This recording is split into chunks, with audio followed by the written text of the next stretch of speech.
वो क्या खलीफा कहलाए। मोहम्मद साहब के बाद में जो इनका उत्तराधिकारी आया ना वो अबू बकर आया, उस्मान, उसके बाद उमर और उसके बाद अली आया। तो अब जो अली के जो अनुयायी थे ना वो कहलाए शिया, और वो कहते थे कि इससे पहले के जो ये तीन है ना, ये जो खलीफा है, हम उनकी सत्ता को नहीं मानते, ये वैधानिक नहीं है ये।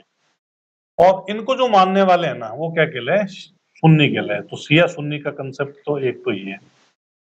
खलीफा क्या है वो भी आपको समझ में आ गया। खलीफा का मतलब क्या है, प्रमुख मुस्लिम धर्मगुरु को खलीफा कहते हैं, ठीक है। और बात करते हैं, एक इसमें कंसेप्ट है सुल्तान का, कि सुल्तान कौन है। एक इसमें है अमीर क्या है, एक इसमें उमरा क्या है, एक इसमें उलेमा क्या है। तो ये कुछ शब्दावलियां हैं जिन पे हम और बात करते हैं। तो सुल्तान क्या है कि ऊपर है अल्लाह, अल्लाह के नीचे जो है खलीफा, तो मोहम्मद साहब के बाद जो भी है वो खलीफा कहलाए। तो खलीफा के नीचे कौन है, सुल्तान। तो अगर मैं लिखूं कि ये खलीफा का प्रतिनिधि है तो गलत नहीं होगा, लेकिन ध्यान यहां ये रखना है कि ये खलीफा की सत्ता को तो मान रहा है लेकिन केवल प्रतीकात्मक तौर पे मान रहा है। प्रतीकात्मक मतलब केवल मान रहा है। जैसे राष्ट्रपति है तो प्रतीकात्मक ही पद तो है, वैसे तो देखा जाए तो वास्तविक शक्ति थोड़ी उनके हाथ में। वास्तविक शक्ति तो किसके हाथ में, प्रधानमंत्री के हाथ में, है ना। तो अगर आपसे क्वेश्चन पूछे हैं कि कार्यपालिका का प्रमुख कौन होता है, कार्यपालिका का प्रमुख कौन होता है, राष्ट्रपति। प्रमुख तो वही है, कार्यपालिका का वास्तविक प्रमुख कौन है, तब प्रधानमंत्री है। तो ये समझ लो ये वास्तविक प्रमुख है और उसके नाम पर ये शासन कर रहा है केवल, खलीफा। खलीफा के बाद आया अमीर, उच्च पदाधिकारी जो होता है, उच्च पदाधिकारी उसको कहते थे इस काल में अमीर। और अमीर का बहुवचन कहलाता उमरा। अमीर का बहुवचन क्या कहलाता है, उमरा कहलाता है। एक है तो अमीर है, एक से अधिक है तो उमरा है, ठीक है। अब बात आती उलेमा, जो धर्मगुरु है ना, देखो प्रमुख धर्मगुरु तो खलीफा हो गया, और बाकी जो छोटे मोटे जो पंडित जी है ना वो कौन है, धर्मगुरु, वो कहलाएंगे अपने उलेमा। कुछ शब्दावली है और बताता हूं जिन पर हम बार बार बात नहीं करेंगे, एक बार समझ में आ जाएगी। तो इसके अलावा जजिया, जकात, खराज, खम्स, ये क्या है, उश्र, ये कुछ प्रकार के कर हैं। एक तो जजिया जो है ना ये गैर मुस्लिमों से लिया जाता है। जजिया जो कर है गैर मुस्लिम से लिया गया कर।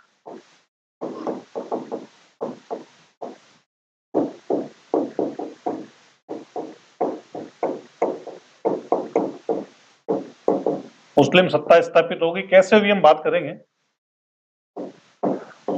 घर में जब आपकी कमी होगी ना, घर में जब आप झगड़ते रहोगे ना तो तीसरा आदमी फायदा उठाएगा। भारत में पूर्व मध्यकाल में आप क्या देख रहे हो, यही तो देख रहे हो। कोई चालुक्य किससे भिड़ रहा है, चोल किससे भिड़ रहा है, पल्लव और आपस में झगड़ रहे हैं। पूरे भारत में सामंतवाद वाली स्थिति थी। पूरे भारत में जब भी आपस में संघर्ष कर रहे हैं तो विदेशी सत्ता को मौका मिलेगा, क्योंकि धन धान्य संपन्न आप हो ही, संसाधनों की कोई कमी आपके पास है नहीं, और ज्यादातर संसाधन होते हैं वही ज्यादा झगड़ते हैं। तो यहाँ संसाधन पूरे थे, अब करने के लिए कुछ है नहीं तो क्या करें, बैठे बैठे लड़ लेते हैं, है ना। तो ये लड़ रहे थे और इसका फायदा किसने उठाया, जिनके पास संसाधन नहीं थे। खलीफाओं ने ये कहा, ये खलीफाओं ने ये कहा कि हमारा जो है ना काम नहीं चल रहा भाई, हमें खर्चा जो है ना उसके लिए तुम्हें क्या करना पड़ेगा, सुल्तान। उन्होंने क्या किया, सुल्तान बनाया। गजनी गौरी को जो है सुल्तान बनाया और कहा कि जाओ विदेशों में जाओ, लूटपाट करके लाओ, पैसा लाओ। गजनी गौरी जो भारत में आए थे उनका उद्देश्य क्या था, धन प्राप्त करना ना, हम बात करेंगे। तो भारत में जब सत्ता स्थापित की इन्होंने तो गैर मुसलमानों को यह कहा कि भाई तुम्हें सुरक्षा चाहिए तो कर दो, नहीं तो हम तुम्हें मारेंगे क्योंकि तुम कर नहीं दे रहे। और जो कर देगा वो जिम्मी कहलाएगा, जो कर देगा वो जिम्मी कहलाएगा। करदाता है ये जिम्मी। कौन सा करदाता है, जजिया। तो गैर मुसलमानों से लिया जाने वाला कर है। अगर मैं इसको सांप्रदायिक कर कहूं तो गलत नहीं, संप्रदाय के आधार पे कर लिया जा रहा है, सांप्रदायिकता बढ़ रही है, इससे भेदभाव बढ़ रहा है, लड़ाई झगड़े बढ़ रहे हैं कहीं ना कहीं से। जकात ये केवल मुस्लिमों से दिया जाता है, मुस्लिमों से लिया जाने वाला कर, केवल मुसलमानों से लिया जाता है ये कर। या एक बात और बताऊंगा मैं,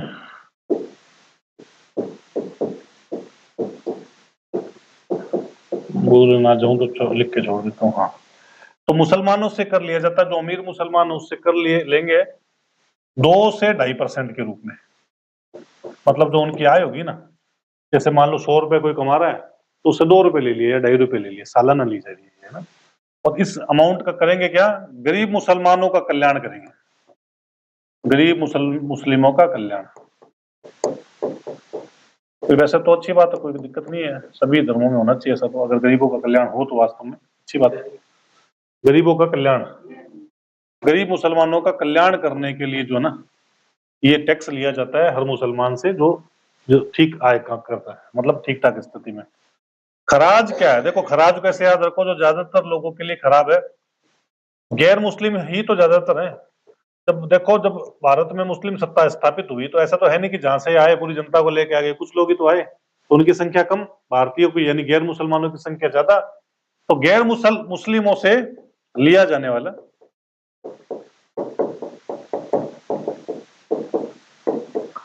भू राजस्व, भू राजस्व कर जो गैर मुसलमानों से लिया जाता है वो क्या है, खराज। याद करो, ज्यादातर लोगों के लिए जो खराब है वो खराज। खम्स देखो, जो लूट का माल है, लूट का माल बोले तो मान लो कि किसी सुल्तान ने कहीं युद्ध किया, लूटा, पैसा लूटा, तो 80% तो किसको दे देगा, जो सेना काम करेगी, लूटपाट तो वही करती है उसको, 20% जो है सुल्तान अपने पास रख लेगा। और बात करते हैं आगे, और बात करते हैं आगे। उश्र, ये मुस्लिमों से लिया जाता है, मुस्लिमों से लिया जाने वाला भूमि कर। तो ये कुछ शब्दावली ये समझ में आ गई होगी, आगे चलते हैं। ये देखो कुरान पर और बात करते हैं। जो सुल्तान थे ना वो सारे सुन्नी हुआ करते थे, सुन्नी थोड़े कट्टर ज्यादा हैं, और शरीयत को मानते थे। सुन्नी थे सुल्तान और शरीयत को मानते थे। तो शरीयत क्या है, कुरान की रूढ़िवादी व्याख्या।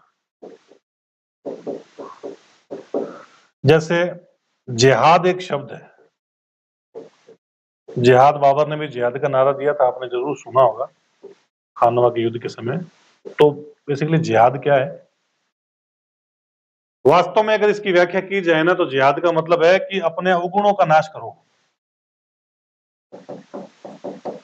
और जबकि अगर शरीयत के अनुसार इसकी व्याख्या, उदारवादी अगर इसकी व्याख्या है ना कुरान की, तो ये बात होगी अवगुणों का नाश। अगर जिहाद को रूढ़िवादी व्याख्या करें हम, तो क्या करें, क्या कहें, गैर मुस्लिम जो है ना, जो भी धर्म के खिलाफ है, जो काफिर है, उनको मारो, उनकी हत्या करो। ये तो कहा बाबर ने, क्या कहा। तो बात यह है कि शरीयत को मानेंगे तो कुरान की व्याख्या कैसे हो जाएगी, थोड़ी रूढ़िवादी हो जाएगी। और अगर तरीकत को मानेंगे तो कुरान की व्याख्या कैसी हो जाएगी, उदारवादी हो जाएगी। तो ये कुछ शब्दावली, कुछ टर्म्स मैंने आपको बता दिए, ठीक है।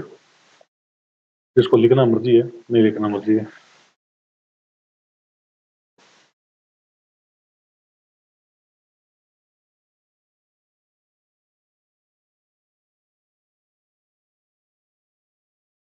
अब बात आती है कि मुस्लिम सत्ता स्थापित कैसे हुई। तो अभी जस्ट हमारी बात हुई थी कि भीम द्वितीय के समय ये आक्रमण करने लग गए थे, तो उससे पहले भी कुछ घटनाएं हुई थी, तो वो हम बात कर लेते हैं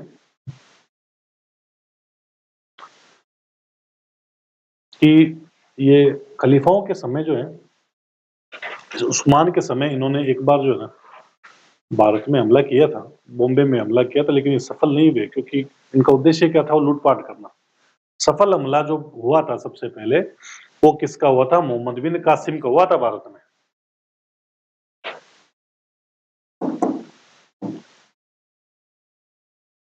तो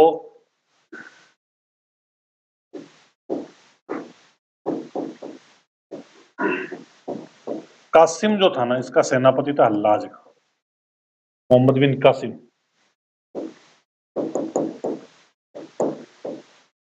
और ये इस तरह की एक घटना हुई। चलो आप लिख लो, फिर बताता हूँ। चलिए नेक्स्ट। तो हुआ क्या कि ये हिंदुस्तान, और ये हिंदुस्तान में ही पड़ता था, ये मान लो सिंध है, यहाँ हिंदुस्तान में ही सिंध का राजा है दाहिर। सिंध का राजा दाहिर, और इधर ये पड़ता श्रीलंका। श्रीलंका के प्राचीन काल में क्या क्या नाम थे?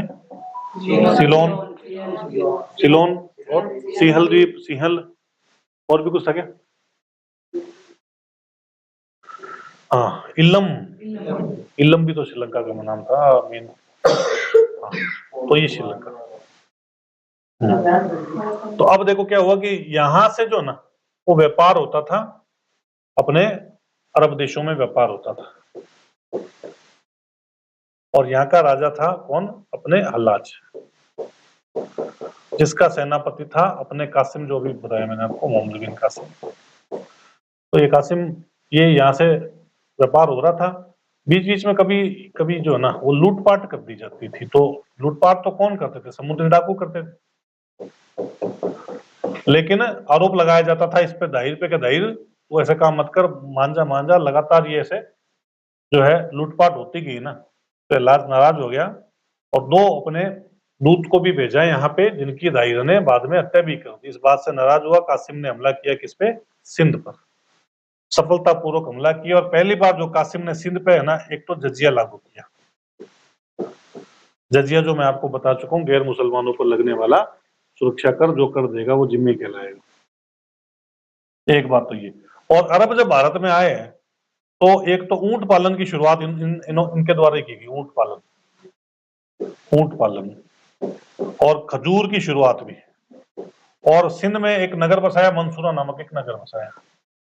और जो इसने हमला किया है कासिम ने, इस पर दाहिर पर, सिंध के राजा पर, इस हमले की जानकारी जिस किताब में मिलती है उसका नाम है चचनामा।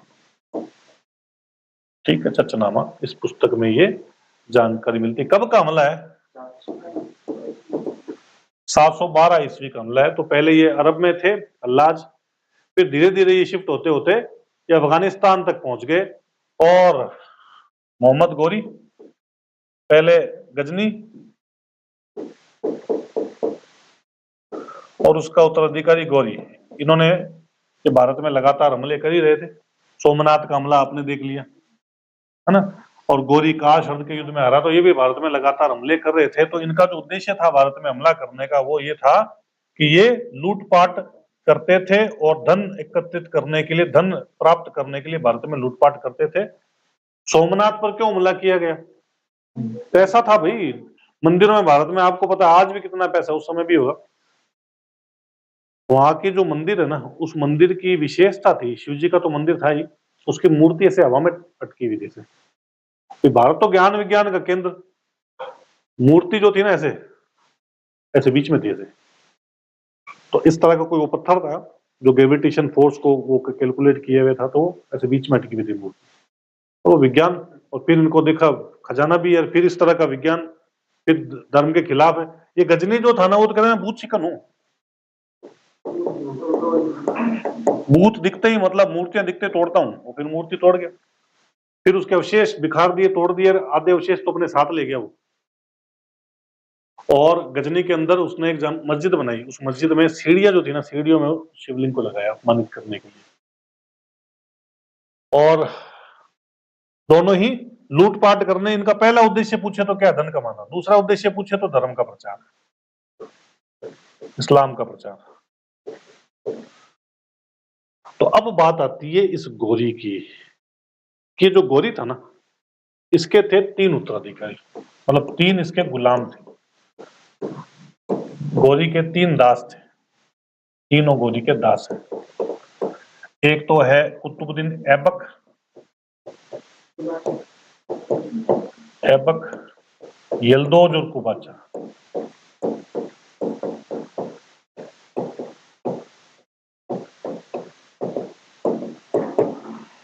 गोरी जो था उनके जब जो मृत्यु हो जाती है गौरी की, तो भारत का प्रदेश इसको दे देते हैं ऐबक को, हिंदुस्तान तू रख, ठीक है।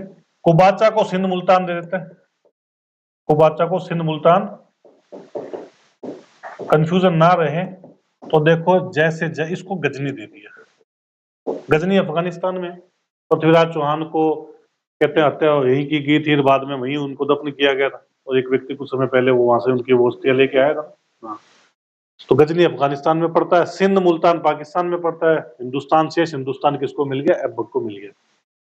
तो अब देखो गद्दी पर कौन बैठा, गुलाम गद्दी पर बैठा है, इसलिए इस वंश को कहते हैं गुलाम वंश। कुल 5 वंश हुए हैं। पहला वंश है गुलाम वंश, दूसरा वंश खिलजी वंश, तीसरा तुगलक, फिर सैयद तुगलक, फिर सैयद और लोधी।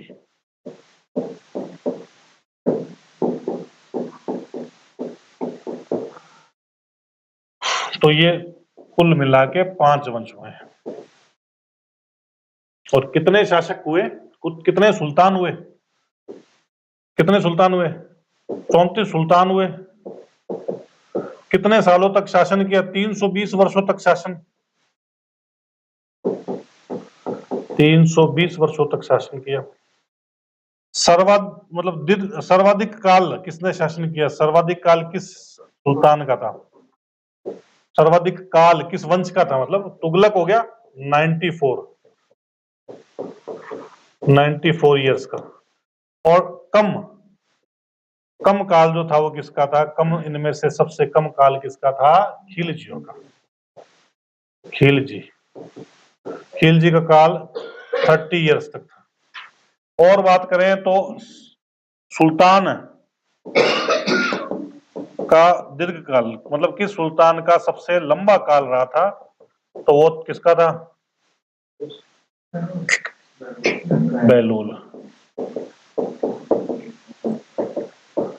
बेलोल लोधी। सेकंड नंबर पर फिरोज शाह तुगलक है, सेकंड नंबर पर जो सुल्तान सर्वाधिक गद्दी पर बैठा उसका नाम था फिरोज शाह तुगलक। ये सब आएगा आपने आगे, सारा आएगा, कुछ भी इसमें छूटेगा नहीं।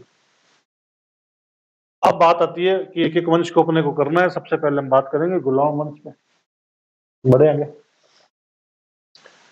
देखो कुतुबुद्दीन ऐबक अगर आप देखो तो कुतुबुद्दीन ऐबक के समय एक समस्या है कि भारत में अगर ये पूरी तरह से इंडिपेंडेंट हो जाता है, बड़ा क्षेत्र है, वहां शासन करेगा, भाई धन धान्य संपन्न भी है, और दिल्ली को राजधानी बना लेता है, तो समस्या उत्पन्न ये होगी कि ये दोनों जो है ना, वो कहेंगे कि भाई अब तू हट, हम आते हैं।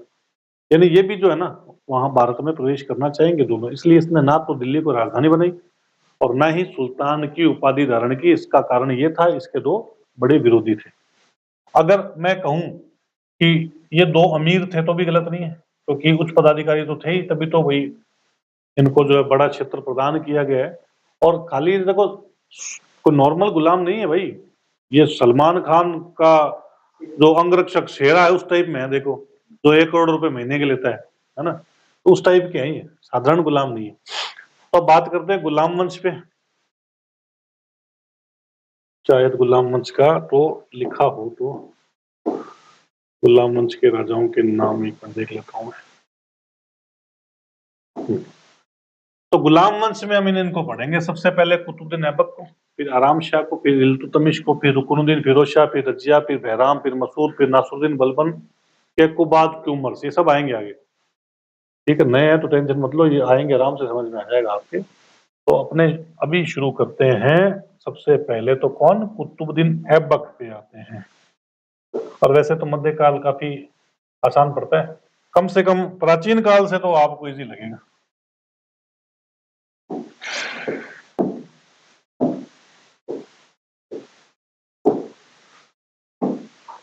तो लो आते हैं कुतुबुद्दीन ऐबक।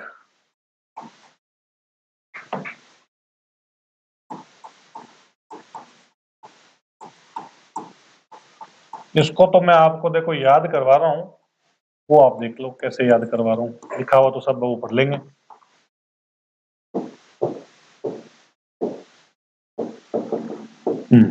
अब ये कुतुबुद्दीन ऐबक के संबंध में मैंने बातें लिख दी, इससे देखो याद हो जाएगा। गुलाम वंश का संस्थापक, एक बात तो पहली तो होगी, गुलाम वंश का संस्थापक है, गोरी का दास था, गद्दी पर बैठ गया, ठीक है।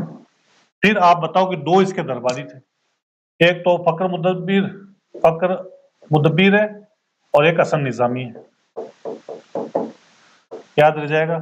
तीन इसने इमारतें बनाई, एक तो कोतुल इस्लाम मस्जिद है, एक ढाई दिन का झोंपड़ा के अलावा एक कुतुब मीनार। ढाई दिन का जो झोंपड़ा है उसको ढाई दिन का झोंपड़ा क्यों कहा गया है? कोई ढाई दिन में नहीं बना वो, है ना। हाँ, वहां 2.5 दिन का उर्स लगता है, मेला लगता है, इस वजह से उसका नाम पड़ा हुआ है। इससे पहले विग्रहराज चतुर्थ की वो संस्कृत पाठशाला थी और उससे पहले वो बौद्ध मठ था। फिर चार बातें इसके समय क्या क्या है कि भाई पहली बात तो ये कि 1210 में, इसका टाइम पीरियड 1206 से 10। 1210 में एक तो ये घोड़े से गिरकर मर गया, चौगान नामक कोई खेल खेल रहा था तो खेलते हुए घोड़े से गिरकर मर गया। दूसरा कि वजीर का पद इसी ने सबसे पहले वजीर का पद बनाया इसने, वजीर वैसे वित्त संबंधी कार्य ये देखता था। तीसरा, बंगाल इसी ने जीता और लाहौर को राजधानी बनाई, दिल्ली को राजधानी नहीं बनाई। ये 4 पॉइंट मैंने इसमें बता दिए। 5-6 इसकी उपाधियां क्या क्या है? सुल्तान उपाधि धारण नहीं की, मलिक है, सिपा सलार है, कुरान ख्वां है, लाख बख्श है, पील बख्श है, और इसको दानशीलता की वजह से हातिम भी तो कहते हैं। अभी हातिम पीछे भी आपने देखा किसको कहा गया था, अभी पढ़ के गए हो जस्ट, हर्षवर्धन को भी तो भारतीय हातिम कहा गया था ना। तो ये इसके देखो, ये कुतुबुद्दीन ऐबक हो गया, बहुत इजी है। 1 2 3 4 5 6 याद रख लो, कुतुबुद्दीन ऐबक आपको याद हो गया, कोई दिक्कत है नहीं, पढ़ ले कुतुबुद्दीन ऐबक। अब एक बात ये ध्यान रखो, थोड़ा सा आगे तक चल लेते हैं हम। कुतुबुद्दीन ऐबक जो है ना, उसके कोई पुत्री तो 3 पुत्रियां थी, पुत्र था नहीं, तो गद्दी पर कौन बैठेगा, वारिश कौन होगा? बेटी तो है, बेटी तो ब्याह हो गया चलेगी। उस समय जो है महिलाओं को जनरली गद्दी पर नहीं बिठाया गया था, रजिया अपवाद है, वो हम बात करेंगे आगे। तो ये लाहौर के अमीरों ने किसको गद्दी पर बिठा दिया? आराम शाह को गद्दी पर बिठा दिया। लाहौर के अमीरों ने कहा कि भाई आराम शाह ये योग्य, इसको गद्दी पर बिठाओ। और इसकी 3 पुत्रियां थी, एक पुत्री का पुत्र था, दामाद था, मतलब इसका पुत्री का पति, मतलब इसका दामाद, जिसका नाम था इल्तुतमिश। ये बदायूं में नियुक्त था। बदायूं बोले तो उत्तर प्रदेश में था ये।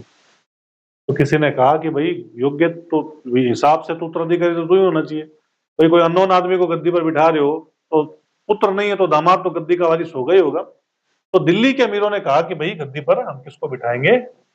इल्तुतमिश को गद्दी पर बिठाएंगे। तो इल्तुतमिश आया और इस आराम शाह को 1211 में जूद की लड़ाई में पराजित कर दिया और खुद गद्दी पर बैठ गए।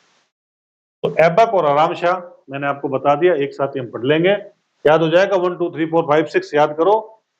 और ये आपका ऐबक 1206 से 1210 इसका समयकाल है। 1206 में वह भारतीय प्रदेश का शासक बनता है। 1208 में उसने, अब होता क्या है कि जो ये गुलाम था, किसका गुलाम था? गोरी का गुलाम था। जब ये गद्दी पर बैठेंगे ना, यानी जब ये सुल्तान बनेंगे, तो ये अनिवार्य तौर पर है कि इनको, जो पहले ये गुलाम बने हुए हैं ना, गुलाम से यानी दासता से मुक्ति का पत्र प्राप्त होना चाहिए। ये किसका गुलाम था? गोरी का। तो गोरी इसको मुक्त कर देगा ना कि भाई तू आज से मेरा गुलाम नहीं है, तब स्वतंत्र होने के बावजूद ही ये गद्दी पर यानी कि सुल्तान बन सकते हैं, अन्यथा नहीं।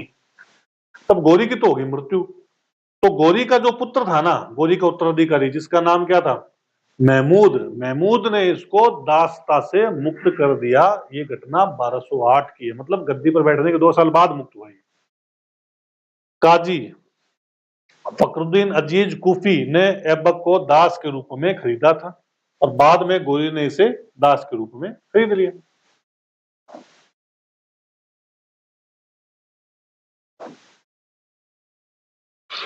और अमीर आखुर का पद दे दिए। अमीर आखुर का मतलब है अश्वशाला का प्रमुख, अस्तबल जिसको कहते हैं, जहां घोड़े रखे जाते हैं, अश्वशाला का प्रमुख बना दिया। सुल्तान बनने के समय उपाधियां देख लो, मलिक, सिपा सलार, फिर देखो पील बख्श यानी हाथियों का दान देने वाला। फिर आगे देखते हो, गजनी के शासक यल्दौज के खतरे से बचने के लिए लाहौर को ही राजधानी बनाई, दिल्ली राजधानी नहीं बनाई। दिल्ली राजधानी पहली बार इल्तुतमिश ने बनाई है, ध्यान रखना। ऐबक उदार योग्य उदार शासक था, अपनी उदारता की वजह से लाख बख्श कहलाता था, लाखों में दान देता था, तो लाख बख्श हो गया। कुरान का ज्ञाता था, पूरी कुरान मुक्त जमानिया से याद थी, तो कुरान को एक तरह से खाई हुई थी, कुरान ख्वां इसको कहा जाता है इसको, ठीक है, कुरान ख्वां। उसके दरबार में ताजुल मासिर के रचयिता हसन निजामी और फक्र मुदब्बिर दो उसके दरबारी थे।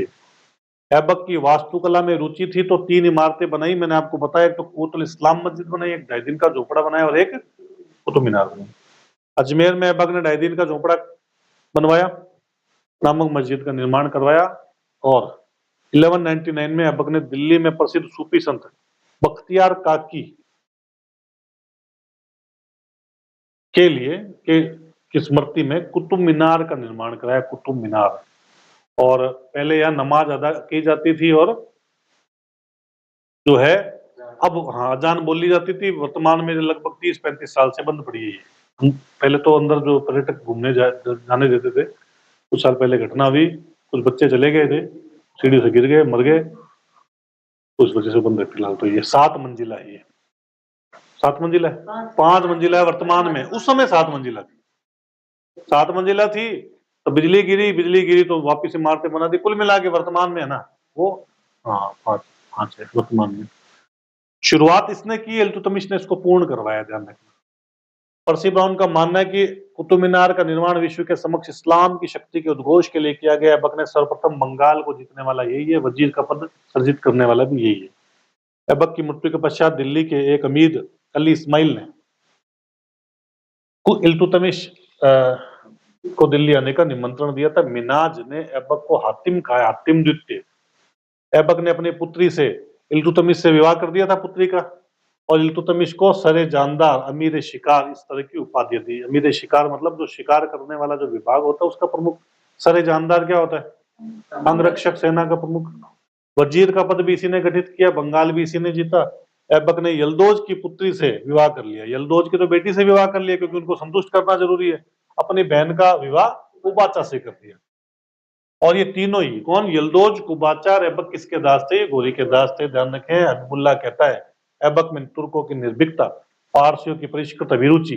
देखो, जो तुर्की से आया वो तुर्क हो गया, जो ईरान से आया वो फारसी हो गया, जो अफगानिस्तान से वो अफगानी हो गया, है सारे मुस्लिम। परिष्कृत अभिरुचि एवं शालीनता तथा ईरानी उदारता एवं सभ्यता मिश्रित थी। 1210 में ऐबक की चौगान खेलते हुए मृत्यु होगी। एक तरह का ये जो अपोलो जैसा खेल था, घोड़े से गिरकर इसकी मृत्यु होगी, और जहां मृत्यु हुई वो जगह लाहौर में थी, तो लाहौर में इसको दफन कर दिया गया। वैसे भी राजधानी इसकी लाहौर ही तो थी। ऐबक द्वारा स्थापित वंश को कई नामों से जाना जाता है। वो नाम इस तरह से है, एक तो गुलाम वंश। गुलाम वंश क्यों कहा जाता है? कि भाई जो भी गद्दी पर बैठा ना वो गुलाम था। ऐबक गुलाम था गोरी का, और जो इसका इल्तुतमिश है ना वो ऐबक का गुलाम है, तो ये सारे आपस में गुलाम है। बलबन जो है वो किसका गुलाम है? इल्तुतमिश का। तो सारे गुलाम ही गुलाम गद्दी पर बैठ रहे, इसलिए गुलाम वंश हो गया। एक इंपॉर्टेंट बात बताऊं मैं, क्या पता ऐसा पूछ ले, तो ध्यान रखें, इस जो ऐबक था वो सुल्तान बनने के बाद में 1208 में इसको दास मुक्ति पत्र मिला है, मिला ना, पीछे देखा महमूद से। जबकि इल्तुतमिश जो है ना, एक बार किसी अभियान पे गया था, जब गोरी जिंदा था तब की बात बता रहा हूँ, गोरी जिंदा है और ऐबक और गोरी साथ में बैठे हैं, तो किसी अभियान पे गया, सफल हो गया, तो इसकी योग्यता से प्रभावित हुआ। मोहम्मद गोरी इल्तुतमिश की योग्यता से प्रभावित हुआ, तो उसने ऐबक से पूछा कि ये कौन है? कि मेरा गुलाम है, इतना योग्य आदमी है, इसको दासता से मुक्त कर दे। तो गोरी के समय ही दासता से मुक्त हो गया इल्तुतमिश, जबकि ये गद्दी पर बैठने के बाद मुक्त हुआ है, यानी इससे पहले ही मुक्त हो गया वो। ये इंपॉर्टेंट बात है। दूसरा नाम इस वंश का क्या है? मामलुक वंश भी कहते हैं। मामलुक का मतलब होता है जो स्वतंत्र माता पिता की संतान थी, मतलब माँ बाप गुलाम नहीं थे, फिर बाद में वो गुलाम के रूप में खरीदे बेचे गए, गुलाम बनाए गए। तो लिखा देखो, मामलुक एक अरबी शब्द है, वे गुलाम जो केवल सैनिक कार्यों के लिए लाए जाते थे उन्हें मामलुक कहा जाता था, और ये स्वतंत्र माता पिता स्वतंत्र दास। ये नाम इतिहासकार हबीबुल्लाह ने दिया। अब आगे आराम शाह, 12 से 10 से 11 कर लेना इसका टाइम। आराम शाह, लाहौर के अमीरों ने कहा आराम शाह को गद्दी पर बिठा लेते हैं। कुछ विद्वान कहते हैं कि ये ऐबक का पुत्र था, लेकिन ऐबक का पुत्र ये नहीं था, ध्यान रखना। ऐबक के तो 3 बेटियां तो थी, कहां से पुत्र हो गया? ऐबक की मृत्यु के उपरांत लाहौर के अमीरों ने आराम शाह को शासक बनाया। आराम शाह का शासक बनना दिल्ली के अमीरों को मंजूर नहीं था। कैसे मानेंगे दिल्ली के अमीर? क्योंकि दिल्ली के अमीर तो चाहेंगे कि भाई गद्दी पर बिठाएं किसको? इल्तुतमिश को। उन्होंने इल्तुतमिश को सुल्तान बनने के लिए आमंत्रित किया और 1211 में क्या किया? जूद की लड़ाई में किसको पराजित कर दिया गया? आराम को पराजित कर दिया गया। इल्तुतमिश गद्दी पर बैठ गया। आज वो बढ़ते हैं इल्तुतमिश पे। इसमें टाइम नहीं लगेगा, फटाफट हो जाएगा क्योंकि ज्यादा हार्ड भी नहीं है, समझ में आ भी जाएगा।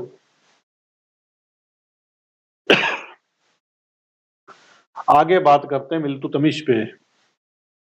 तो लिखा हुआ तो ठीक है, नहीं तो लिख देते हैं। देखो अभी इल्तुतमिश को देखो, मैं शॉर्ट में बता रहा हूँ, पढ़ लेंगे आराम से डिटेल में। जैसे भी आपने याद किया 1 2 3 4 5 6 तो याद हुई, कैसे इसको देखते हैं।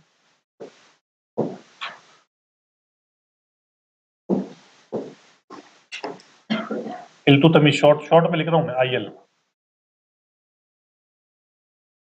1211 से 36 ये टाइम है इल्तुतमिश का। इसको मैं कुछ सब पॉइंट्स में बांट लेता हूं तो इजीली याद हो जाएगा ये।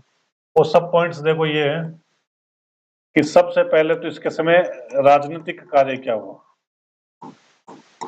फिर इसके समय आर्थिक कार्य क्या हुआ,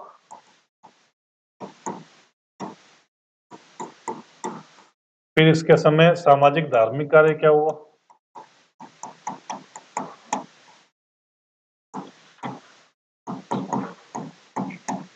और लास्ट में देखते हैं कि इसके समय सांस्कृतिक कार्य क्या हुआ। ये 4-5 पॉइंटों पे बात कर लेंगे, इल्तुतमिश हो जाएगा, फिर इसको पढ़ लेंगे। राजनीतिक में आते हैं कि सबसे पहले इसको देखो 3-4 पॉइंट्स में फिर से बांट रहा हूं मैं। राजनीतिक में एक तो मैंने इसको बांटा न्याय, एक तो इसको विजय में बांट दिया, एक इसको मैंने न्याय में बांट दिया, एक इसको मैंने बांट दिया 40 गुलामों में, एक मैंने इसको बांट दिया चंगेज खां में, एक चंगेज खां में, एक बांट दिया मैंने इसको खिल्लत में। आपके तो इसमें 2 ही बयान लिखे हुए, कोई नहीं, बाकी बाद में देखेंगे। 1226 और 1227 में 2 बयान। एक तो देखो ये राजस्थान के 2 हैं, बाकी और देखो कौन कौन से। सबसे पहले तो 1215 देखते हैं, 1228 देखते हैं, 1226 देखते हैं, 27 देखते हैं, और वो थोड़ा सा देखो डेट आगे पीछे होगी, कोई बात नहीं। 30, 31 और 34।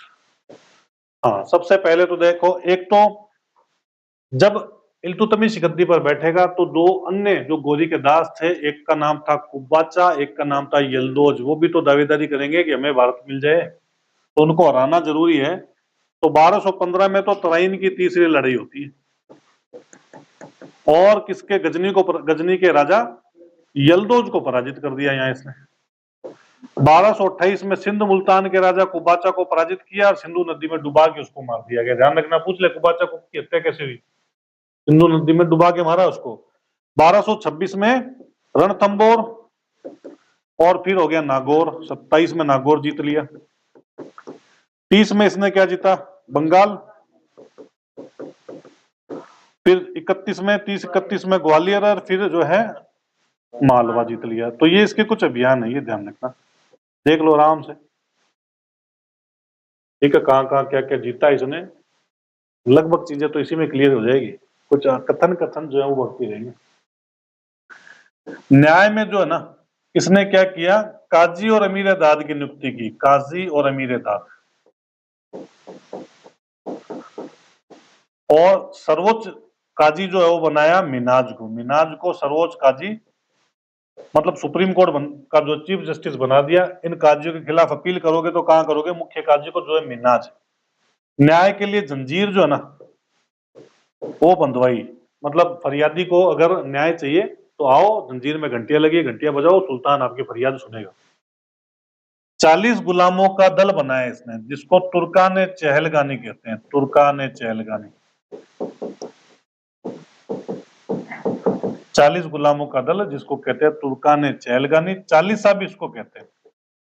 ये इसके विश्वास पात्र 40 गुलाम थे, जिसको इसने क्या किया? इस संगठन में, इस संघ में शामिल किया, ताकि इसकी हिफाजत हो पाए। इनमें से 40 गुलामों में से एक गुलाम जो था वो, उसका नाम बलबन था, जिसको हम आगे बढ़ेंगे। चंगेज खां, तो एक घटना होती है चंगेज खां के संबंध में, वो मैं यहाँ बता देता हूँ।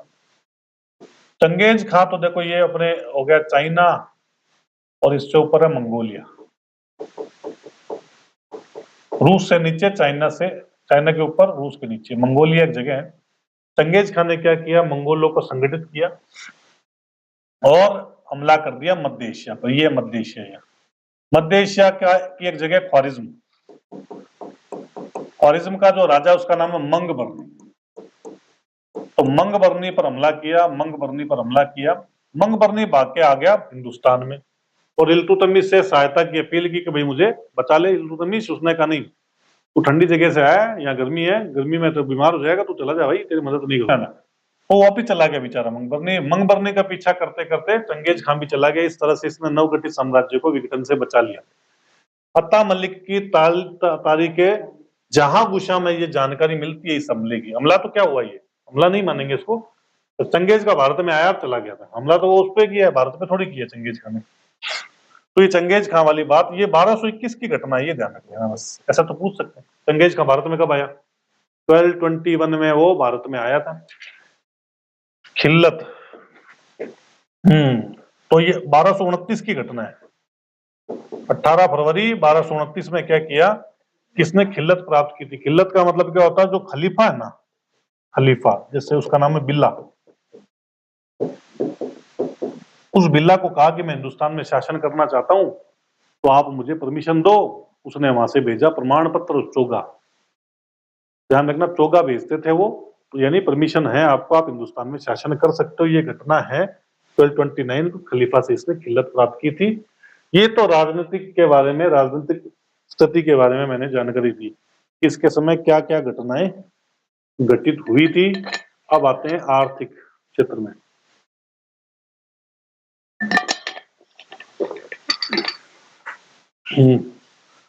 तो आर्थिक में आते हैं तो दो सिक्के चलाए इसने, दो सिक्के चलाए, टंका और जितल। और सिक्कों पे अरबी नाम भी, सिक्के जो है उन पर अरबी नाम भी लिखवाए।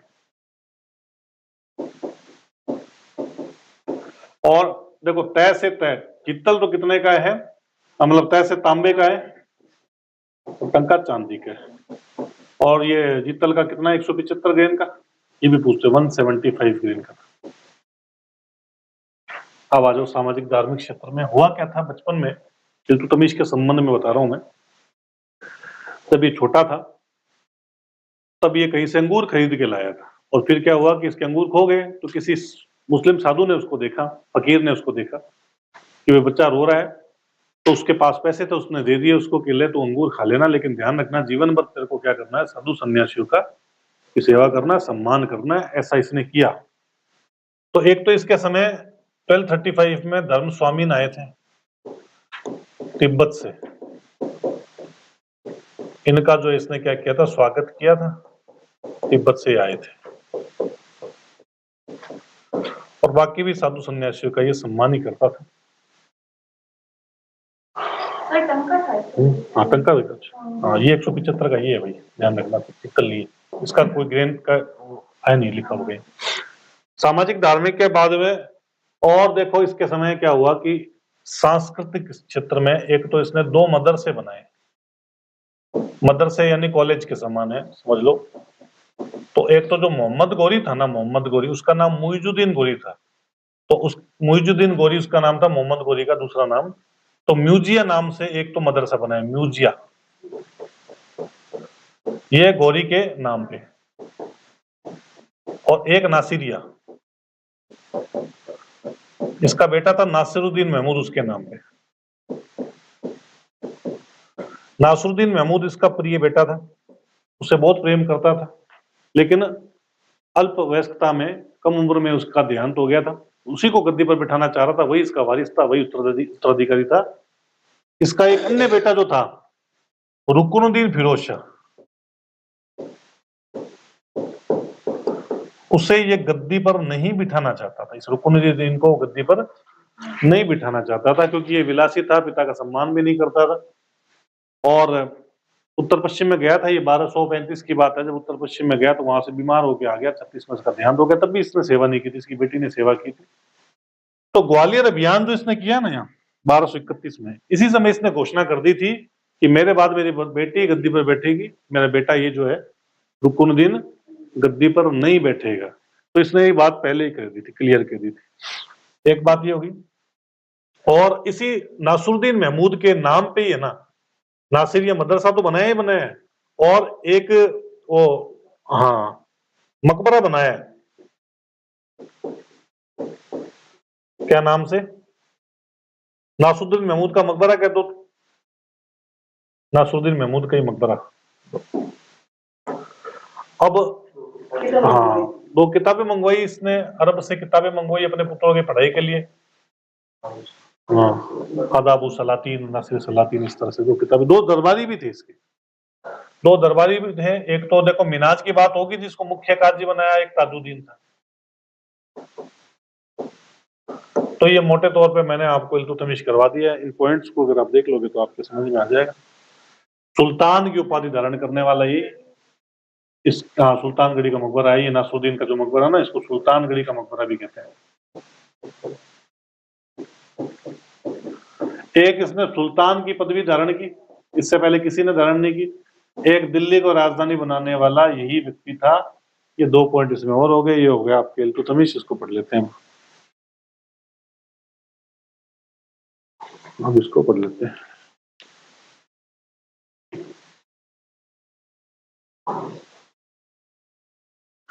तो लो आओ, इल्तुतमिश और रुक आगे अपने रजिया तक पहुंच जाएंगे। आगे इल्तुतमिश। स्पीड ज्यादा तो नहीं लग रही? जो नए उनसे पूछ रहा हूँ। ऐसा तो लिख के आराम से करवा रहा हूँ, क्या स्पीड ज्यादा, और थोड़ा टाइम पे हो जाएगा, सिलेबस तो रिवीजन हो जाएगा। लो इल्तुतमिश को पढ़ लेते हैं। तो जूद की लड़ाई में इसने किसको हरा दिया था? आराम शाह को हरा दिया, खुद गद्दी पर बैठ गए। तो जो मैंने आपको बात बताई थी भी अंगूर वाली, वो देखो ये कि मिनाज के अनुसार बचपन में एक दरवेश ने यानी फकीर ने, साधु ने इल्तुतमिश को कुछ अंगूर खरीद के दिए, क्योंकि उसके पैसे गुम हो गए थे। बदले में दरवेश ने उससे वादा किया कि जब इल्तुतमिश सत्ता हासिल करेगा हमेशा वो फकीरों और संतों का सम्मान करेगा। इल्तुतमिश का शाब्दिक अर्थ है राज्य का रक्षक या स्वामी। इल्तुतमिश को गुलामों का गुलाम कहते हैं। कहते हैं बहुत सुंदर था तो बार बार इसको खरीदा गया, बार बार बेचा गया, तो इसलिए वो गुलामों का गुलाम था। मकबरों का पितामह था। मकबरों की शुरुआत इसी ने की थी। अभी एक मकबरा आपने देखा ही, कौन सा? सुल्तानगढ़ी का मकबरा, दिल्ली में बना हुआ। ईश्वर की भूमि का संरक्षक है। बदायूनी कहता है कि इल्तुतमिश नाम इसलिए पड़ा क्योंकि उसका जन्म एक चंद्र ग्रहण वाली रात में हुआ था। ये तो चंद्र ग्रहण की रात को जन्मा था। और चंद्रमा का स्वामी कौन था? वो ऐबक था, ध्यान रखना। कहते हैं ऐबक में ऐब थी। ऐब किसको कहते हैं? कमी। तो वो आज से थोड़ा वो था, क्या बोलते हैं, अपाइज था ना। हाँ, अब तो इस वजह से उसका नाम ऐबक पड़ा था, कहते हैं। ऐबक की मृत्यु के समय इल्तुतमिश बदायूं का गवर्नर था। ये ऐबक का दास था। रेवाटी के अनुसार बदायूं की एकता दिल्ली साम्राज्य में सबसे उच्च जो थी, बदायूं में नियुक्त था। उच्च एकता इसको मिलेगी मिलेगी, उच्च क्षेत्र मिलेगा ही मिलेगा। भाई दामाद था एक। गुलाम वंश का वास्तविक संस्थापक, संस्थापक तो वो हो गया अपने ऐबक। ये वास्तविक संस्थापक, क्योंकि काम तो इसी ने किए सारे अच्छे। देखो 15 में बता दी तराइन की लड़ाई। ये तराइन की तीसरी लड़ाई, क्योंकि इससे पहले तराइन की 2 लड़ाई 1191 1192 में हो चुकी है, जिसमें पृथ्वीराज चौहान पहले में विजयी, दूसरे में पराजित हो चुके हैं। देखो नागौर जीत लिया। इल्तुतमिश सिंध मुल्तान के शासक कुबाचा के विरुद्ध अभियान किया। कुबाचा की शक्ति नहीं तोड़ी जा सकी। चंगेज खान की मृत्यु के बाद इल्तुतमिश ने कुबाचा से सिंध पर दोबारा हमला किया और 28 में सिंधु में डुबा के मार दिया। 30-31 में बंगाल का अभियान किया। 31-32 में ग्वालियर को जीत लिया। 34 में उसने मालवा को जीत लिया।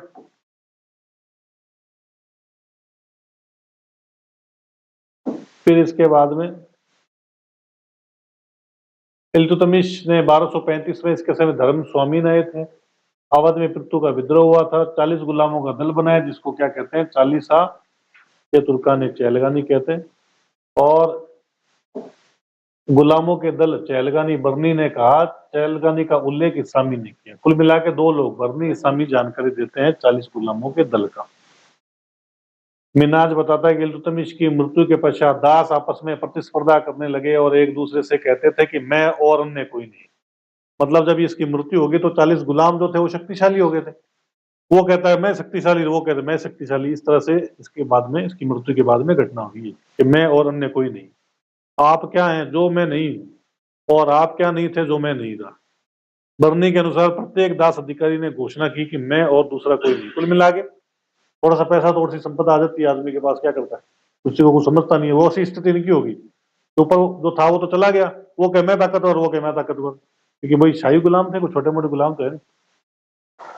इल्तुतमिश ने न्याय के संपादन के लिए दिल्ली एवं प्रमुख नगरों में काजी और अमीर दाद की नियुक्ति की थी। तो इनके ऊपर मुख्य काजी किसको बनाए? मिन्हाज को बनाया। 18 फरवरी 29 की बात बता दी थी मैंने आपको कि भाई बिल्ला से क्या किया, खिल्लत प्राप्त की थी। खिल्लत में देखो क्या मिलता है, नेट में क्वेश्चन आया हुआ कि जो है इनको एक तो खलीफा, एक तो बिल्ला से शासन करने की खिल्लत प्राप्त की, लिखा हुआ देखो विशेष वस्त्र। नासिर अल अमीर मोमिनीन खलीफा का सहायक उपाधि धारण की। ऐबक के बारे में हबीबुल्लाह ने कहा ऐबक के बारे में तो दिल्ली सल्तनत की सीमाओं और उसकी संप्रभुता की रूपरेखा बनाई। इल्तुतमिश उसका पहला सुल्तान था। तो एक एक वर्ड यहाँ से ले लो, बहुत सारे कोटेशन है, कंफ्यूज हो जाओगे। हबीबुल्लाह ने कहा रूपरेखा, संप्रभुता की रूपरेखा किसने कहा? हबीबुल्लाह ने। संप्रभुता की रूपरेखा पूछूंगा अभी। ईश्वरी प्रसाद ने वास्तविक संस्थापक माना। ईश्वरी प्रसाद ने वास्तविक संस्थापक माना। निजामी ने कहा दिमागी खाका बनाया। इल्तुतमिश ने उसे एक व्यक्तित्व, एक पद, प्रेरणा, शक्ति, दिशा आदि दी। त्रिपाठी ने कहा श्री गणेश। त्रिपाठी जो हिंदू वो तो क्या कह रहे, श्री गणेश कह रहे हैं। तो बोलो देखे किसने क्या क्या कहा? हबीबुल्लाह ने। रूपरेखा, संप्रभुता की रूपरेखा, ठीक है। ईश्वरी प्रसाद ने वास्तविक संस्थापक। फिर निजामी दिमागी खाका, ठीक है। और फिर आया अपने त्रिपाठी जी ने कहा श्री गणेश है, ठीक है, याद रखना ये कोटेशन सारी। इल्तुतमिश के संबंध में मिन्हाज सिराज लिखता है कि ऐसा गुणवान, देखो मिन्हाज कौन है, उसका दरबारी। दरबारी तो प्रशंसा करेगा ही करेगा, भाई काजी बना दिया, चीफ जस्टिस बना दिया उसको, प्रशंसा करा। देखो गुणवान है, दयालु है, दयालु हृदय है, विद्वान और धर्मोपदेशकों का आदर करता है, कभी सिंहासन पर नहीं बैठा है, कुछ तत्कालीन, मतलब पूरे समय जनता की सेवा में लगा रहता है। तत्कालीन अभिलेखों में उसे ईश्वर की भूमिका रक्षक, ईश्वर के सेवकों का सहायक कहा गया। बातें मंगोल के बारे में क्या घटना हुई?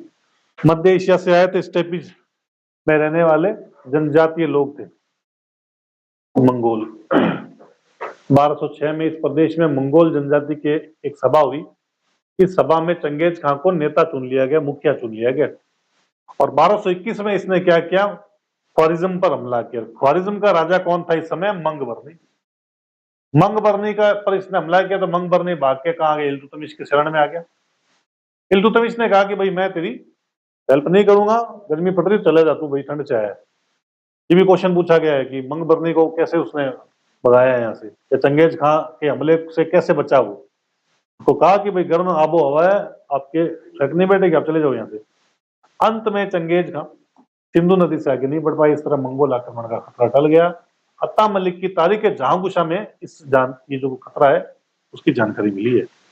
इल्तुतमिश की पुत्र नासुरुद्दीन की मृत्यु मंगोलों के एक हमले में हुई थी। मतलब छोट-मोट घटना हुई थी, उसमें हमला तो नहीं कह सकते, युद्ध तो नहीं कह सकते। इसकी याद में ही मदरसा नासिरिया बनाया गया था। और एक वो कौन सा बनाया गया?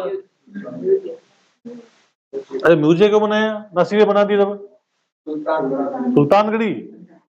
म्यूजियम तो मोहम्मद घोरी की याद में है, मैं तो इसकी बात कर रहा हूँ। नासुरुद्दीन की याद में तो दो ही काम किए ना, मदरसा नासिरिया और सुल्तानगढ़ी। नासुरुद्दीन का मकबरा कह दो बोलिए दिल्ली में। इकता व्यवस्था, सैनिक व्यवस्था, मौद्रिक व्यवस्था चलाई। देखो क्या क्या, टंका जीतल, टंका 175 ग्रेन और जीतल चलाया। नेल्सन राइट ने कहा कि पहला व्यक्ति था, मुद्रा विशेषज्ञ था ये। टंकों पर टकसाल का नाम लिखवाया। भारतवर्ष में प्रचलित करने का इल्तुतमिश को श्रेय दिया जाता है टंका को। आगे बात आती है मिन्हाज, सिराज और ताजुद्दीन इसके दरबार में थे। इल्तुतमिश ने राज्य के खर्च से चलाए गए 2 कॉलेज बनाए, जिनके नाम बता दिए, म्यूजियम नासिरिया। और ये देखो सुल्तानगढ़ी का जो इसने मकबरा बनाया उसके बारे में एडी श्रीवास्तव कहते हैं सुल्तानगढ़ी भारत में तुर्कों द्वारा निर्मित पहला मकबरा था। इससे पहले किसी मकबरे की कोई जानकारी नहीं मिलती है। ओलिया ने कहा इल्तुतमिश की स्मरण शक्ति बहुत तीव्र थी। वह अपने सेवकों को में किसी को सोते समय शुद्ध नहीं करता था, किसी को तंग करने की उसकी आदत नहीं थी। दिल्ली को अपनी राजधानी बनाई। ऐतिहासिक दृष्टि से दिल्ली का संस्थापक तो अनंगपाल तोमर था, जिसका उल्लेख पृथ्वीराज रासो में मिलता है।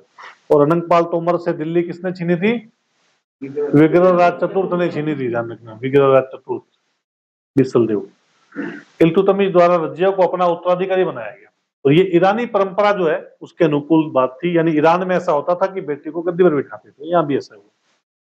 जहाँ पिता के बाद पुत्री का सिंहासन प्रदान करने के उदाहरण मिलते हैं, कहा जाता है कि उसने अपने 2 पुत्रों के हेतु कौन कौन से दो किताबें मंगाई, आदाबु सलातिन, मासिरु सलातिन, 2 किताबें मंगाई इसने बगदाद से। जो खलीफा था ना वो बगदाद में ही रहता था। बगदाद कहाँ है? इराक में, ध्यान रखना।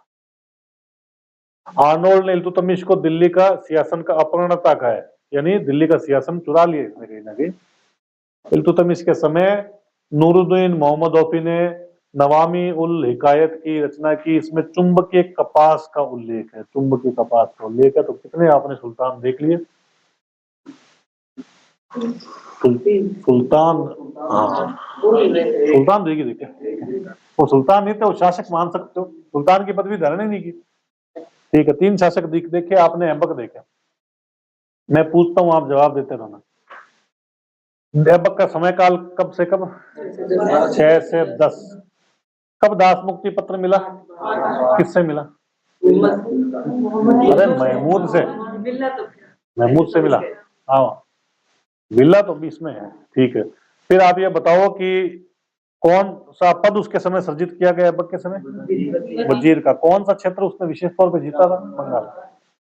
ठीक है, 2 इसके दरबारियों के नाम बताओ ऐबक के। फकर निजामी। ठीक है, 3 इमारतें बता दो। कुतुब इस्लाम, दिन का झोपड़ा, कुतुब मीनार होगी।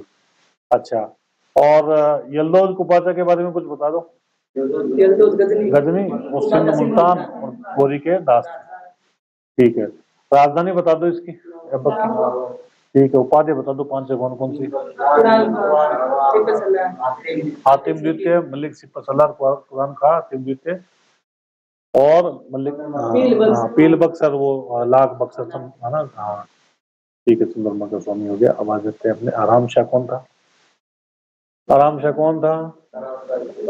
उत्तराधिकारी हो गया उसका, ऐबक का उत्तराधिकारी हो गया। उत्तराधिकार का नियम स्पष्ट नहीं था, ध्यान रखना। उत्तराधिकार का नियम कौन से काल में स्पष्ट था? अभी रिसेंटली बढ़ गया है आयु। तोल काल में स्पष्ट था। उत्तराधिकार का मतलब बड़ा बेटा गद्दी पर बैठेगा, ऐसा नियम था नहीं, कोई भी गद्दी पर बैठता था। अच्छा, इल्तुतमिश ने जूद की लड़ाई में उसको हरा दिया, गद्दी पर बैठ गया। विजेपियन बता दो कौन कौन से हैं इल्तुतमिश के? 1215 से जो तराइन, 26, 27 नागो, 28 कुबचा। ठीक है, फिर 30, 29, 30 में तो वो हो गया अपने बंगाल। ठीक है, फिर ग्वालियर 30, 31 में, 34 में हो गया मालवा हो गया। न्याय के लिए कुछ किया था इल्तुतमिश ने? जंजीर लगाई। और काजी अमीर दाद की नियुक्ति की, मुख्य काजी मिनाज। ठीक है, ये हो गया। फिर कुछ 40 गुलामों का कोई दल, क्या नाम? चैलगानी, तुर्कान चैलगानी। ठीक है, इस्लामी बदनी जानकारी देते हैं। ठीक है, ये हो गया। फिर आप बात करते हैं कि चंगेज खां का कोई संबंध था क्या इसके समय? मंग भरने का पीछा करते आया था, उसने कहा वो हवा आपके हिसाब से नहीं, घर में चले जाओ, चला गया। कब की घटना है? 1221 की घटना है। ठीक है, उसके बाद में ये खिलत प्राप्त की तब 18 फरवरी 29 को बिल्ला से प्राप्त की। और इसको क्या मिला? तोगा मिला। कोई उपाधि धारण की? नासिरुल मोमिनीन, नासिरुल मोमिनीन की सहायक, खलीफा का सहायक बन गया। राजधानी दिल्ली बनाई, सुल्तान यही था। इसके बारे में जो कथन है वो बता दो। हबीबुल्ला संप्रभुता की रूपरेखा, हाँ, निजामी दिमागी खाका। फिर अपने एक ईश्वरी प्रसाद लगे पहले वास्तु संस्थापक, और त्रिपाठी ने कहा श्री गणेश का। ठीक है, और मिनाज तो प्रशंसा करता है, गुणवान हृदयवान। ठीक है, ओके। अब इसका बेटा मर गया था, उसकी याद में 2 काम किए थे, सुल्तानगढ़ी और नासिरिया। और मोहम्मद गोरी के याद में कुछ किया, म्यूजिया बनाया था। ठीक है, फिर आप ये बताओ कि इसके दरबारी 2, अब इसके समय इसके अलावा पृथु का विद्रोह भी हुआ था। ठीक है, और इसके अलावा धर्म स्वामी ने आया था इसके समय। बाकी इमारतें आपने देख ली, बाकी किताबें 2 मंगवाई थी, आदाब सलातीन मासिल सलातीन मंगाई थी अपने बेटों के पढ़ने के लिए। बेटा अयोग्य था, बेटी को चुन लिया। कौन से बयान पे? ग्वालियर बयान पे। कौन सी परंपरा? ईरानी परंपरा। ठीक है। बेटा गद्दी पर कौन बैठेगा? यद्यपि रजिया से पहले बैठेगा, इसमें तो मना कर दी नहीं बैठेगा। रुकुनुद्दीन फिरोज शाह को गद्दी पर बिठा देते हैं। अब देखो आओ, रुकुनुद्दीन फिरोज शाह। ये जो रुकुनुद्दीन फिरोज शाह था ना, ये अपने माता के कहने पे, देखो बुरा बच्चा चाहे कितना ही हो, माँ का तो अच्छा ही लगेगा है। तो माँ का तो अच्छा ही लगेगा, चाहे कितना ही विलासी हो। बाप पसंद नहीं करता, बाप भी लॉजिकल बात करता है, वो तो माँ का तो जो प्रेम जो है ना, उसमें कई जो है लॉजिक थोड़े कम हो जाता है। तो शाह तुर्कान ने सहयोग करके गद्दी को बिठा दिया। रजिया को गद्दी पर नहीं बिठाया गया, यद्यपि रजिया को ही गद्दी पर बैठना था, तो बिठाने तो यही कहा था। लेकिन मौका मिला तो भाई ये घुस गया। मौका मिला तो अमीर भी तो कहने लगे ना, मैं हूं कोई नहीं है, मैं हूं कोई नहीं है, ऐसा कहते थे ना। तो जो है ये गद्दी पर बैठ गया रुकुनुद्दीन फिरोज शाह। शाह तुर्कान जो थी सत्ता जो है इसने अपने हाथ में लेके अपने रुकुनुद्दीन फिरोज शाह को गद्दी पर बिठा दिया। और इसको जो है रुकुनुद्दीन फिरोज शाह को शुक्रवार की नमाज के दिन लाल वस्त्र धारण करके पिता की आज्ञा को मानते हुए जनता को बताए, जनता को अवगत कराया कि मेरे पिता ने मेरे को चुना है। जनता ने भी इसका सहयोग किया। और शुक्रवार का दिन न्याय का दिन होता है, उस दिन क्या किया, रुकुनुद्दीन फिरोज शाह ने वो गद्दी से हटाया और स्वयं जो है गद्दी पर बैठ गई। पहली महिला सुल्तान जो है गद्दी पर बैठी गई। तो आप इसको भी पढ़ लेते हैं। अमीरों और प्रांतीय शासकों ने उसके पुत्र रुकुनुद्दीन को इल्तुतमिश की मृत्यु के दूसरे दिन सुल्तान बना दिया। अमीर तो यही चाहेंगे ना, महिला गद्दी पर नहीं बैठे। पुरुष प्रधान समाज, और उस समय तो और ज्यादा पुरुष प्रधान समाज कट्टर रूप से था, तो महिला को कभी नहीं चाहेंगे कि अपने ऊपर लाएं, गद्दी पर बिठाएं। उसके शासन पर उसकी माता शाह तुर्कान का प्रभाव था। शाह तुर्कान दिल्ली की प्रथम महिला थी जिसने शासन को नियंत्रित करने का प्रयास किया। जब फिरोज उनका सामना करने के लिए राजधानी से बाहर निकला तो रजिया ने उसकी अनुपस्थिति का फायदा उठाया। शुक्रवारी नमाज के दिन वह लाल वस्त्र में जामा मस्जिद में प्रस्तुत हुई, जहां उसने लोगों को इल्तुतमिश की इच्छाओं से अवगत कराया तथा क्रूर शाह तुर्कान के विरुद्ध सहायता मांगी। लाल वस्त्र जो था न्याय का प्रतीक था, लाल वस्त्र जो था न्याय का प्रतीक था। अब अभी है 10 मिनट और, रजिया भी सल्टा ही देते हैं। देखो किसका सामना करने के लिए उनका फिरोज जो है वो विद्रोह हो गया। विद्रोह मतलब ऐसे कर लो, जब फिरोज उनका नहीं, मतलब दिल्ली से बाहर निकला, जब फिरोज, इसको हटाए उनका कोई तो किया नहीं, जब फिरोज राजधानी से बाहर निकला, ऐसे कर लो, जब फिरोज राजधानी से बाहर निकला ना, तो क्या हुआ, उसकी हत्या किसने कर दी? रजिया ने उसकी हत्या कर दी। शुक्रवार की नमाज के दिन की हत्या। तो शुक्रवार का दिन न्याय का दिन माना जाता है। अब आते हैं रजिया सुल्ताना पे। इसकी माता का नाम देखो, तुर्कमान खातून है। मतलब माँ अलग है, उसके अलग है, उसके अलग है, कई वही इनके तो शादियां होती थी। रजिया सुल्तान पे आते हैं, रजिया सुल्तान।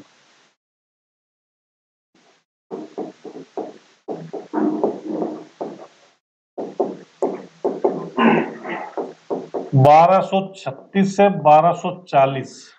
इससे पहले कुतुबुद्दीन ऐबक देखा 1206 से 10।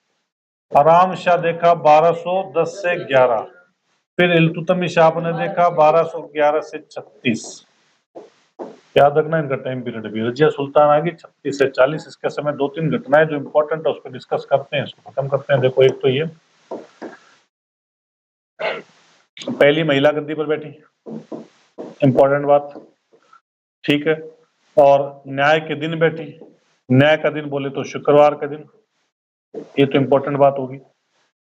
इसके बाद आते हैं कि इसके समय कुछ अमीर थे, जैसे कि जलालुद्दीन याकूत, ये अमीर आखुर था। ये अमीर आखुर का मतलब ये अश्वशाला का प्रमुख था।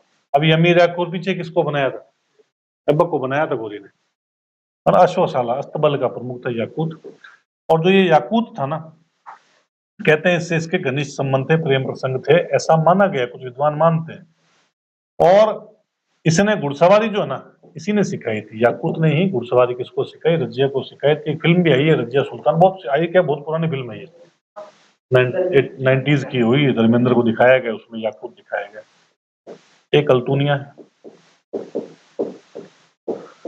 इसको बठिंडा का गवर्नर बनाया गया।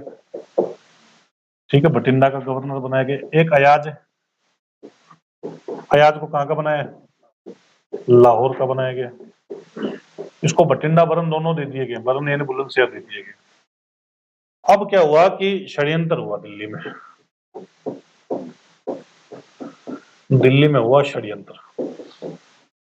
षड्यंत्र यह हुआ, अमीरों ने ये निर्णय लिया कि हम भाई महिला को गद्दी पर नहीं बिठाने दे सकते, महिला को हम गद्दी से हटाएंगे, और सेना को भी अपने पक्ष में कर लिया। ये बात जब पता चली इसको, तो याकूत की तो हत्या कर दी इसी दौरान, और अल्तुनिया से इसने, जैसे इसको खबर मिली, अल्तुनिया से इसने कर लिया विवाह। किसने? रजिया ने अल्तुनिया से विवाह कर लिया। और एक बार तो बठिंडा चली गई, बठिंडा से फिर सेना लेके अल्तुनिया के साथ आई और दिल्ली पर हमला किया, लेकिन जो है ये पराजित होगी। लेकिन रजिया पराजित होगी, और जब पराजित होने के बाद दिल्ली से वापस दूर जा रही थी, कैथल में, हरियाणा में पड़ता है कैथल, तो यहां जो हिंदू डाकुओं ने इसकी हत्या कर दी। तो आपका सिलेक्शन होएगा ना, और मान लो ऐसे कभी घूमने जाओ, सिलेक्शन नहीं हो तो भी कभी मान लो शिमला घूमने जाओ तो बीच में पड़ेगा, तो याद करना मेरी बात। क्या कैथल में क्या हुआ था? हिंदू डाकुओं ने रजिया की हत्या कर दी। कब? 13 अक्टूबर 1240 में ये इसकी हत्या कर दी हिंदू डाकुओं ने, जब ये विश्राम कर रहे थे पेड़ के नीचे, तब उसकी हत्या कर दी गई। ठीक है, ये रजिया में है। क्या क्या बताया देखो, ये न्याय शुक्रवार हो गया, याकूत हो गया, अल्तुनिया अयाज हो गया। दिल्ली के अमीरों ने जब षड्यंत्र किया तो इसकी हत्या कर दी गई। तो बाकी पढ़ेंगे रजिया जो है वो कल अपने, आज काफी है।